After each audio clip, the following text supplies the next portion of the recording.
Beautiful ವಿವೋಸ್, welcome back to my YouTube channel. ಇದು 3 days continuation vlog ಆಗಿರುತ್ತೆ. So ಕೊನೆವರೆಗೂ ಎಲ್ಲೂ ಸ್ಕಿಪ್ ಮಾಡದೆ ನೋಡಿ. ನಿಮಗ್ ಕೂಡ ಈ ವಿಡಿಯೋ ತುಂಬಾ ಇಷ್ಟ ಆಗತ್ತೆ. ಈ ವಿಡಿಯೋ ಇಷ್ಟ ಆಗಿದ್ರೆ ಪುಟ್ಟದಾಗಿ ಒಂದು ಲೈಕ್ ಮಾಡಿ. ನೀವು ಲೈಕ್ ಮಾಡೋದ್ರಿಂದ ನಿಮಗೂ ಕೂಡ ಇವತ್ತಿನ ಈ ಒಂದು ವಿಡಿಯೋ ಇಷ್ಟ ಆಗಿದೆ ಅಂತ ನಾನು ಭಾವಿಸ್ತೀನಿ. ಮತ್ತೆ ಇನ್ನು ಯಾರೆಲ್ಲ ನನ್ನ ಚಾನೆಲ್ಗೆ ಸಬ್ಸ್ಕ್ರೈಬ್ ಮಾಡದೆ ನೋಡ್ತಿದ್ದೀರಾ, ಮೊದಲಿಗೆ ಯಾರೆಲ್ಲ ನನ್ನ ಚಾನೆಲ್ನ ಹೊಸದಾಗಿ ನೋಡ್ತಿದ್ದೀರಾ, ಪ್ಲೀಸ್ ಸಬ್ಸ್ಕ್ರೈಬ್ ಮಾಡ್ಕೊಂಡು ನೋಡಿ ಅಂತ ಕೇಳ್ತೀನಿ. ಮತ್ತೆ ಬನ್ನಿ ಇವತ್ತಿನ ಈ ಒಂದು ವಿಡಿಯೋ ಸ್ಟಾರ್ಟ್ ಮಾಡ್ಬಿಡೋಣ. ನಾನು ವೆಡ್ನೆಸ್ಡೇನೆ ಎಲ್ಲ ನೀಟಾಗಿ ದೇವ್ರ ಮನೆ ಎಲ್ಲ ಕ್ಲೀನ್ ಮಾಡ್ಕೊತಾ ಇದ್ದೀನಿ. ಥರ್ಸ್ಡೇ ಗುರು ಪೂರ್ಣಿಮಾ ಇರೋದ್ರಿಂದ, ಪೌರ್ಣಮಿ ಇರೋದ್ರಿಂದ ಅವತ್ತು ದೇವ್ರ ಮನೆನ ಕ್ಲೀನ್ ಮಾಡಬಾರ್ದು, ಕಳಶ ತೆಗಿಬಾರ್ದು ಅಂತ ಹೇಳ್ತಾರೆ.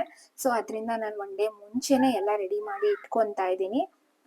ಮತ್ತೆ ನಾನು ದೇವ್ರ ಮನೆ ಒರೆಸೋದಕ್ಕೆ ನೀರಿಗೆ ಸ್ವಲ್ಪ ಕಲ್ಲುಪ್ಪು ಮತ್ತೆ ಅರಿಶಿನದ ಪುಡಿ ಹಾಕ್ಬಿಟ್ಟು ಒರೆಸ್ಕೊಂತೀನಿ. ಮತ್ತೆ ದೇವ್ರ ಪಾತ್ರೆನ ಕ್ಲೀನ್ ಮಾಡೋಕ್ಕೆ ಕೋಲ್ಗೇಟ್ದು ಅಲ್ಪುಡಿ ಬರುತ್ತಲ್ವಾ, ಸೊ ಅದರಲ್ಲಿ ಕ್ಲೀನ್ ಮಾಡ್ಕೊತೀನಿ. ತುಂಬ ಚೆನ್ನಾಗಿ ಈಸಿಯಾಗಿ ಕ್ಲೀನ್ ಆಗುತ್ತೆ. ಮತ್ತೆ ಅವತ್ತು ನೈಟೇನೆ ಹೋಗ್ಬಿಟ್ಟು ಹೂವು ಹಣ್ಣು ಎಲ್ಲ ತೊಗೊಂಬಂದು ಇಟ್ಕೊಂಡಿದ್ದೆ, ಬೆಳಗ್ಗೆಗೆ ಪೂಜೆ ಬೇಗ ಮಾಡ್ಕೊಳ್ಳೋದಕ್ಕೆ ಹೆಲ್ಪ್ ಆಗುತ್ತೆ ಅಂತ. ಮತ್ತೆ ಒನ್ ಡೇ ಈ ಥರ ಎಲ್ಲ ನಾವು ಪ್ರಿಪ್ರೇಷನ್ ಮಾಡ್ಕೊಳ್ಳೋದ್ರಿಂದ ನಮಗೆ ಕೂಡ ಮನೇಲಿ ಎಲ್ಲ ಟೈಮ್ ಟು ಟೈಮ್ ಮ್ಯಾನೇಜ್ ಆಗುತ್ತೆ. ಇಲ್ಲ ನಾವು ಅವತ್ತೇನೆ ಎಲ್ಲ ಕ್ಲೀನ್ ಮಾಡ್ಕೊಂಡು ಮಾಡ್ತೀವಿ ಅಂದರೆ ತುಂಬ ತಡ ಆಗುತ್ತೆ.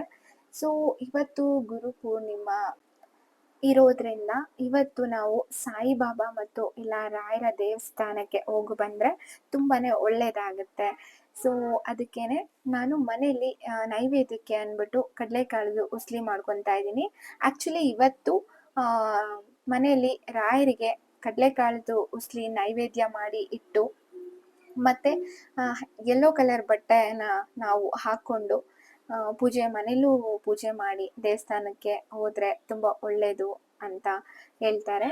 ಸೊ ನಾನು ಅದೇ ರೀತಿ ಪೂಜೆ ಎಲ್ಲ ಮನೆಯಲ್ಲಿ ಕಂಪ್ಲೀಟಾಗಿ ಮಾಡಿಕೊಂಡು, ದೇವಸ್ಥಾನ ನಮ್ಮ ನೆಲಮಂಗಲದಲ್ಲೇನೆ ದೇವಸ್ಥಾನ ಇದೆ ರಾಯರ್ದು. ಇದುವರೆಗೂ ನನಗೆ ಗೊತ್ತೂ ಇಲ್ಲ, ನಾನು ಹೋಗೂ ಇಲ್ಲ.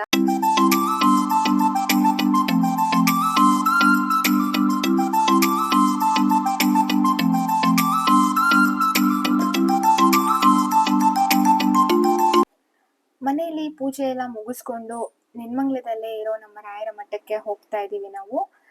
ಇವತ್ತು ಗುರು ಪೂರ್ಣಿಮಾ ಆಗಿರೋದ್ರಿಂದ ಇವತ್ತು ರಾಯರ ಮಠಕ್ಕೆ ಅಥವಾ ಸಾಯಿಬಾಬಾ ದೇವಸ್ಥಾನಕ್ಕೆ ಕಡಲೆಕಾಳು ಅಥವಾ ಬೆಲ್ಲನ ಮಕ್ಳ ಕೈಯಿಂದ ಕೊಡಿಸಿದ್ರೆ ಸಂಪೂರ್ಣವಾಗಿ ಗುರುಗಳ ಆಶೀರ್ವಾದ ಪಡ್ಕೋಬಹುದು ನಾವು.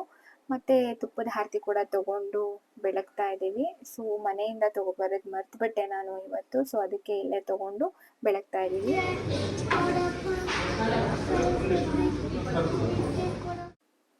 ಇವತ್ತಿನ ರಾಯರ ಅಲಂಕಾರ ನೋಡೋಕ್ಕೆ 2 ಕಣ್ಣು ಸಾಲ್ತಾನೆ ಇಲ್ಲ ಅಂತ ಹೇಳ್ಬೋದು.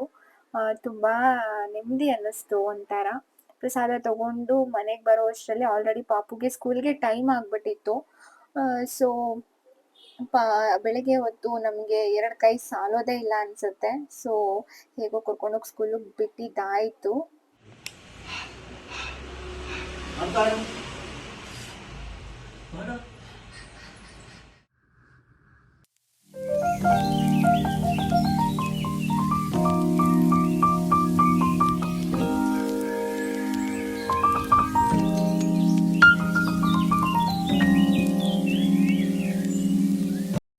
ಥರ್ಸ್ಡೇ ಮತ್ತೆ ವ್ಲಾಗ್ನ ಕಂಟಿನ್ಯೂ ಮಾಡೋಕ್ಕಾಗಲಿಲ್ಲ ನನಗೆ. ಸೊ ಪಾಪುಗೆ 5 ಇಯರ್ಸ್ದು ವ್ಯಾಕ್ಸಿನ್ ಕೂಡ ಇತ್ತು.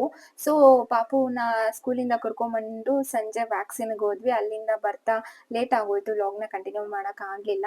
ಇದು ಫ್ರೈಡೇ ಮಾರ್ನಿಂಗು. ಸೊ ಬೆಳಗ್ಗೆ 3ಗೇನೆ ಎದ್ದು ಉಪ್ಪಿನ ದೀಪ ಹಚ್ಚೋಣ, ಆಷಾಢ ಮಾಸದಲ್ಲಿ ಉಪ್ಪಿನ ದೀಪ ಹಚ್ಚಿದ್ರೆ ತುಂಬಾನೇ ಒಳ್ಳೇದು. ಸೊ ಅದರಿಂದ ಉಪ್ಪಿನ ದೀಪ ಹಚ್ಕೊಂಡ್ಬಿಡೋಣ ಅಂದ್ಬಿಟ್ಟು ಬೇಗ ಎದ್ದು ಎಲ್ಲ ರೆಡಿ ಮಾಡಿಕೊಂಡು ಹಚ್ತಾ ಇದ್ದೀನಿ. ಆ್ಯಕ್ಚುಲಿ ಇದನ್ನ ನಾನು ಕಂಪ್ಲೀಟಾಗಿ ನಿಮಗೆ ತೋರಿಸಿಲ್ಲ, ಯಾವ ರೀತಿ ಹಚ್ಚಬೇಕು, ಯಾಕೆ ಹಚ್ಚಬೇಕು, ಏನಕ್ಕೆ ಹಚ್ಚಬೇಕು, ಮನೇಲಿ ಉಪ್ಪಿನ ದೀಪನ ಏನು ಸಂಕಲ್ಪ ಮಾಡ್ಕೊಬೇಕು, ಇದು ನಿಜವಾಗ್ಲೂ ಆಗುತ್ತಾ ಉಪ್ಪಿನ ದೀಪ ಹಚ್ಚೋದು ಅಂತ ಬೇಕು ನಿಮಗೆ ಅಂತ ಏನಾದರೂ ಇದ್ದರೆ ನನಗೆ ಕಮೆಂಟ್ ಮಾಡಿ. ನಿಮಗೆ ಖಂಡಿತವಾಗ್ಲೂ ನಾನು ತಿಳಿಸ್ಕೊಡ್ತೀನಿ.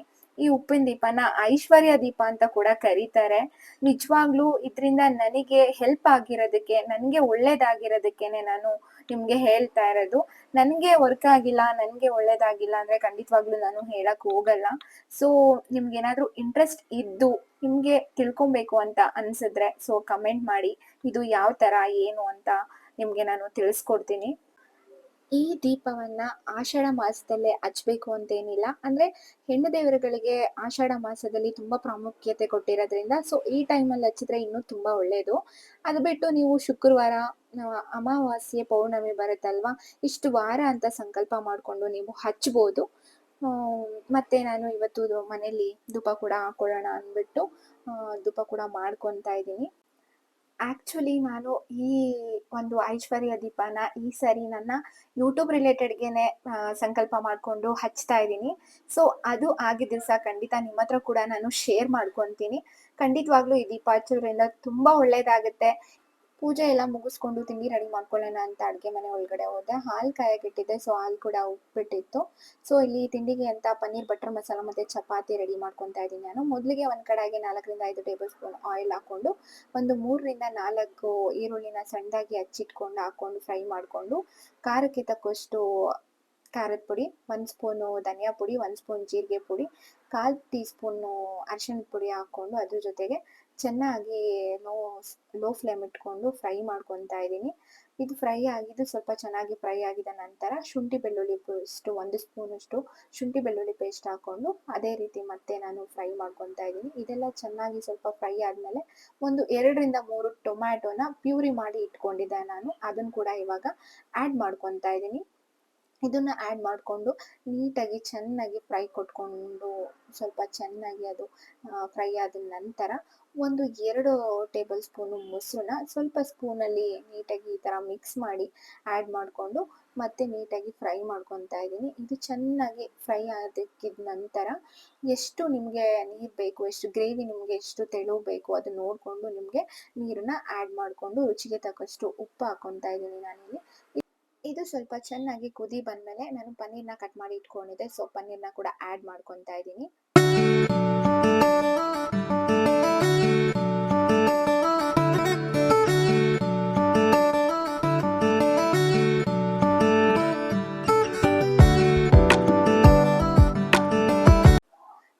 ಇವಾಗ ಇದು ಬೇಯೋಷ್ಟರಲ್ಲಿ ನನಗೆ ಸ್ವಲ್ಪ ಕಸ್ತೂರಿ ಮೆಥಿ ಬೇಕಿತ್ತು. ಸೊ ಅದನ್ನ ಒಂದು ಪ್ಯಾನ್ ಇಟ್ಬಿಟ್ಟು ಕಸ್ತೂರಿ ಮೆಥಿ ಎಷ್ಟು ಬೇಕೋ ಅಷ್ಟು ತಗೊಂಡು ಸ್ವಲ್ಪ ಬಿಸಿ ಮಾಡ್ಕೊತಾ ಇದ್ದೀನಿ.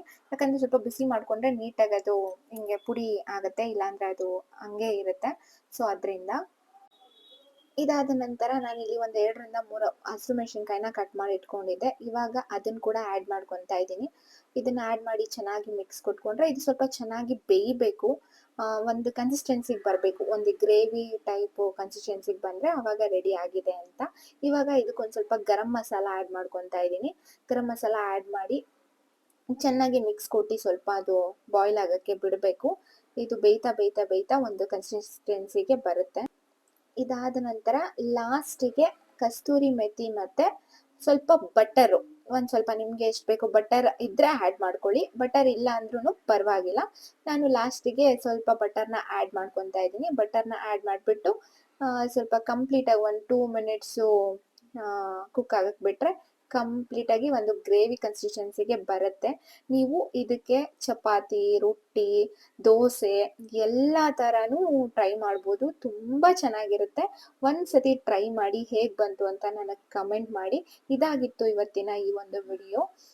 ಸಿಗ್ತೀನಿ ಮತ್ತೊಂದು ವಿಡಿಯೋದಲ್ಲಿ. ಅಲ್ಲಿವರೆಗೂ ಎಲ್ರಿಗೂ take care, bye, love you all.